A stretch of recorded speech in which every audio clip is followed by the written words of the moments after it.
but the fight is not done. Indonesia are still here. UK are still gatekeeping, and this is phase 3.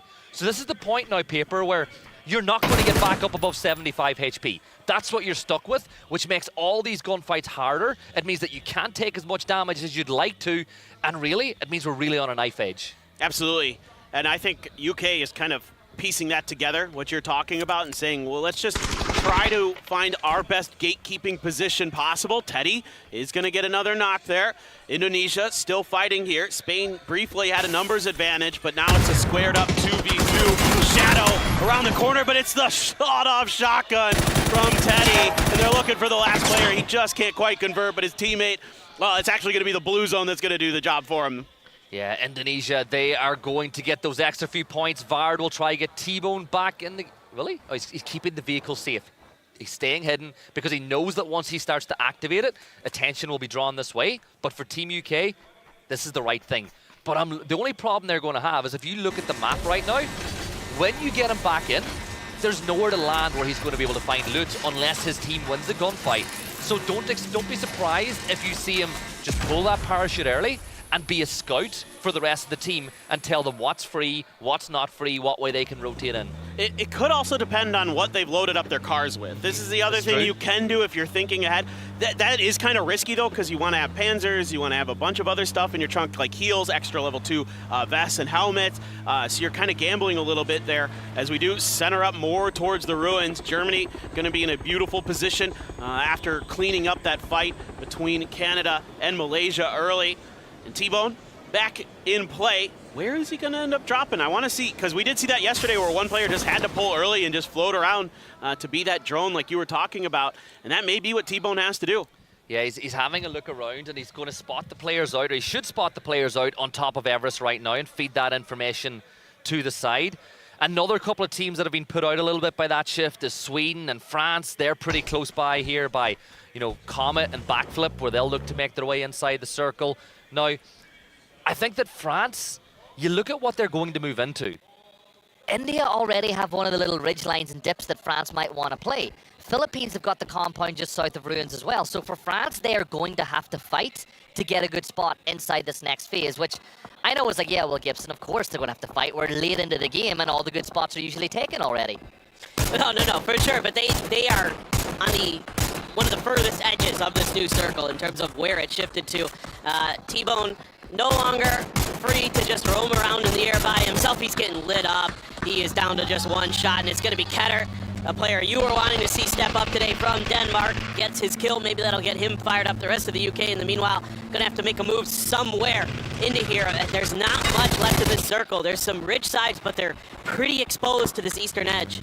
Yeah, and they're going to keep going and keep moving. They're going to get closer and closer to the likes of India, but I think they're going to pull up on this ridgeline and just see what's going to happen. Sweden, they're going to try to make the best out of a bad situation here, right? This is not a big dip, but yeah, we're like Fuzzface, their other teammate is a mile away. He's in Narnia.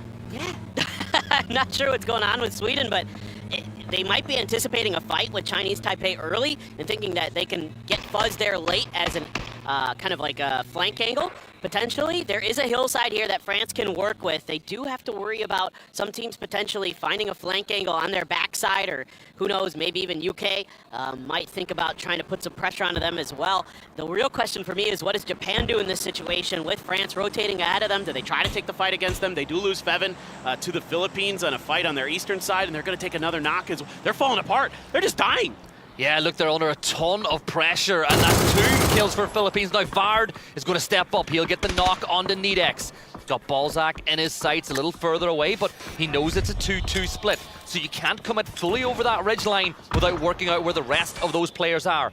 But look at the mini-map in the bottom right. There are so many teams condensing on this tiny little position, and now Ma Rush from Taipei is going to start throwing those nades into that gap. And this is where Sweden's position starts to become a problem. Another nade, another bit more damage, and those vehicles start exploding, and they're in a ton of trouble. And there you go. That'll be hot and spicy, and here come the blue zones. Buzz has to go huge here for Sweden. The grenades, though, starting to connect for Mackendark. Now the UK getting involved, though. Sweden really just trying to hunker down at this point because you're getting a little help from some other teams. There's Fuzzface. He strikes from behind.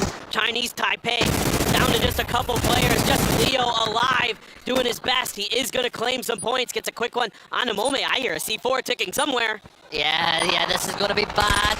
Get going, get that momentum, get up, get running, because you're running out of time here, Vard. He sends it over, it's going down the hill, but I think Balzac, he started driving this way. That could have been so bad for Balzac. Like the attempt, though, from the UK. Just a little bit early there. Panzer being shot into who knows where off screen. UK now having to put up some smokes to keep that flank clear so they can continue to harass some of their teams on their west. And they're doing a nice job of it, getting a little help with some crates as well here to bolster some of their utility, potentially weapons as well. Gonna have to see if anybody scooped anything up nice, or if it's, as you said, you know what, the DBS, you might start to consider it at this phase of the game, especially if the circle's anywhere near you in a couple phases. That actually could prove to be very useful. You know what I like to call the DBS? The dirty big shotgun. That's what it is. And in an Irish accent, that sounds I wasn't phenomenal. sure where you were going with that at first. I was like, It sounds great in an Irish accent. Doffy here from Denmark. He'll manage to get that knock onto Manchester. And then that'll be him getting the knock onto Cappy. Denmark doing a ton of damage. Now Ketter's down, but Poland are eliminated, and that should give them a chance to res. But look at Germany. They're on the move. They thought about pushing, but I think it would just take a little bit too long to get in the cleanup, and they'd rather keep their position in the circle. and Beamy and Duffy have a really nice angle to keep Germany at bay at least a little bit. They really want to get this res, but it's Chris has found a way through and managed to get a quick knock onto Gustav. Grenade is going to be out. It's going to be an easy flush for it's Chris, continuing his reign of destruction here in the survival stage. 2 kills again to give him 15 total. Fex wants some more points. UK hungry. They know they're in kind of an awkward position. Even though they're center circle, a lot of teams are going to have angles, so they need to start fighting. Fex trying to harass Germany. This might have just bought Denmark a little bit of extra time. Out in the open, Nedex going to be flushed out. Algin going to be claiming that point for the Philippines. 22 minutes gone, and we're still not inside the placement window. There is still 9 teams up, but we're starting to see a lot of these knocks come through. France in this bowl are in a world of pain, as Sky will get knocked by Fuzzface and Flush. So Sweden, from what was a horrible position about 5 minutes ago, are still alive, still picking up some points, and now Fuzzface almost gets the knock onto Balzac, but a nade and a couple of smokes to close the gap a little bit further. I love this aggression from Sweden. 4 kills on the board and bringing it to France. This game was on a knife's edge for Sweden for a moment there, but now they're starting to rock and roll even with just a duo. Fuzzface is going to find another CJ from afar, going to claim another point for the Philippines. UK still around this crate, still holding on. I love the way they're kind of measured aggression here for the UK. They're pushing out, keeping other teams, honest, doing some damage to them to keep this position safe. This is not an easy spot to play from for the UK.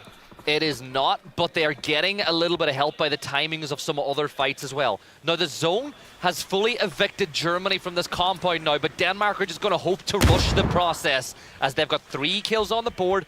They got the knock, but Zerat is back on his feet. 4 members of Germany, as that'll be the end of Indonesia. Let's see if anybody can close the gap. Maybe Philippines could take away that top spot as they find themselves on the south side of the circle. But Team UK, they've got them in their sights, and it's a really tough position for Philippines, because if you move closer to India, UK have got you in their sights. At this point, for the Philippines, you either have to wrap all the way over to the eastern side, because there's a little bit of safety over there that Algenbots has found, or you have to crash India. Those are kind of your 2 best choices, and I think the better of those is to just kind of focus themselves a little bit more east once the circle starts to close. The UK's got a foothold. Let the other teams that you know are out there up on that western side deal with that. You can give yourself a better chance to get another win here and really secure your spot in that final stage. Ketter has pushed a little bit further forward. They're slowly but surely making their way into Germany's territory. Yeah, in the blue zone though, phase 6, this does not tickle anymore. This thing is pain if you get stuck in it. Ketter though, he steps out, he gets the knock onto Chris, and that should be a point. Rupek, India third partying, they get involved as Zerat will fall for the 2nd time. But Mika with the M249, how many times have we seen this in the past? Really shredding Denmark apart. They fall, the Danes go down in 7th. But for Germany now, they're running into the waiting arms of UK, and UK will sweep a couple of them up, but Mika still alive and kicking, but he goes down to the blue. Mika still alive and kicking, but he goes down to the blue. What a play from Mika. He surprised Denmark. They didn't expect him to come out of the blue and start firing. Really nicely done there. Algenbots just a little overextended towards Norway here, but a good grenade from Kalbs. Finds the mark onto Hyman. 8Z trying to let loose now, trying to follow up on what his teammates started, but it comes up just short. Hits the front of the hillside. Another grenade up and over. Is this one going to be good? Yes, it is. Gets the re-knock onto Algen. Kalbs now trying to retreat to safety. And they've got the time to let this fight breathe as well. Nobody is coming over to third party. This is the problem for Philippines, though, is they've got nobody else here. The rest of the players are locking horns with Team UK. But Rupesh gets another knock for India from inside the compound. This is, yes, they're in a really good position. Yes, they full sended earlier and they got a little bit of luck, but they're starting to get the rewards. I really want to see India pick up a couple of kills now at the end of the game and take advantage of this because, as I said before, the good teams win the games they're supposed to. Absolutely. Fuzzface trying to use those stuns to get things started here against CJ. Already one knock on a 10 trip, but Fuzz didn't fancy his angle, worried about a backstab as well, so checking, being diligent. We saw it yesterday how good he was for Sweden in terms of getting info. Now, whether it cost him his life or cost him his life or not, he was often the guy who was finding that crucial piece for Sweden to get further into the game. And India have been saving a mortar for the late game. Let's see if Karku can land this right where he needs to. The first one goes a little too far, so you rechamber, you shorten the aim, you send another one up to the sky and see if maybe you get some more value for money. But it looks like he did not send. There we go, it's going to land, but it's a little too far away. Karku sends another one off into the distance, but he's just not quite got his technometry down just yet. That's right. It's almost min-distance there for the mortar, actually. When you look at the map, you can tell initially. Now, UK's ahead of it, so they're too close, I believe, for the mortar at this point. Fuzzface still doing a ton of damage, just popping heads on UK. Those helmets cannot be in great shape for them. He's going to make a reposition, but CJ out. 10 trip, going to finish the job with the AUG spray. Philippines, 8 kills. Another nice game for them. 4v3, v3, v2 as we get into the very dying stages of this game. India still with the compound in the center of the circle, still hanging on, and it should do into phase 8 as well. Norway, look, they're regrouping. They're wrapping round to the north because they're just prodding. They know that Philippines have 2 players to the south, and they know that the UK have 3. The question that they need to ask themselves is which of these teams is going to be the biggest problem. And I think that they feel that everyone else will keep Philippines occupied, so they can push with 10 trip, gets the knock on the Rupesh, and is this a door open for the Philippines into this compound? I think it has to be. They have to make a move. You know, there's so much here that India has to be aware of. Oh my God, Michael, just barely not getting run over by the exploding UAS. But now, I don't know if it's enough in the circle that they can stand behind it. No, it's not going to cut off angles from India. So they're going to try to make a maneuver. Hyman ready. It is a flush there for UK, but Michael immediately knocked in response by CJ. Vex goes down to the blue, so just Vard left. Yeah, this ain't looking good for Team UK now, but it's still a pretty good start to the day. 4 kills on the board and inside the top 4. But because everyone else is picking up points, they're only in 7th place. CJ, last player alive for the Philippines, but here comes Norway. India's last stand here inside the compound. Nakarku will fall at the hands of Intense. Now he will, with a dead man's hand, get him in with the nade, but there's only 2 players for India left standing. And you see what I see, shotguns at the ready to repel Norway if they dare set foot in their territory. Yeah, India needs to make a stand. Oh my God, that grenade looked like it might do some damage, but Risen able to sidestep it just a bit. Intense now gonna let loose with another molly, trying to buy themselves a little bit of extra space for this res. A blue zone not gonna be anywhere that is going to be a threat. James creeping around the window. Risen seems to be somewhat keen. Somebody could be coming from that angle. Meanwhile, it's actually gonna be James is gonna finish Vard off. CJ out there, James gonna throw a grenade his direction. Norway has planted themselves firmly inside of India's territory, but can they deal with these last couple of players, those shotguns like you were talking about? Yeah, I don't even think, look, there's the little rappel as well. They've got the ability to go from building to building, but I think the push is going to come now. Now the M249, Empire, no, he gets caught out by the door. He gets one. He almost gets the second, but James is there. And now it's all down to Rupesh. He is lit in the flames. He should be able to bandage himself into safety. But Norway, they know the longer this goes on, the more chance it opens up. Now Philippines, they will fall at the hands of James as he is having himself a day. 5 kills on the board. Rupesh is the last player up, shotgun at the ready, but he's going to throw smokes. How much does he wish it was a stun grenade he had? He'll jump on out. James will free fire through the smoke. Rupesh gets one. Surely not. Norway, they get the win. Norway take it in the first map of the day. And they're a little bunch of fans up in the crowd. You can hear them sing. But what a game by them, Paper.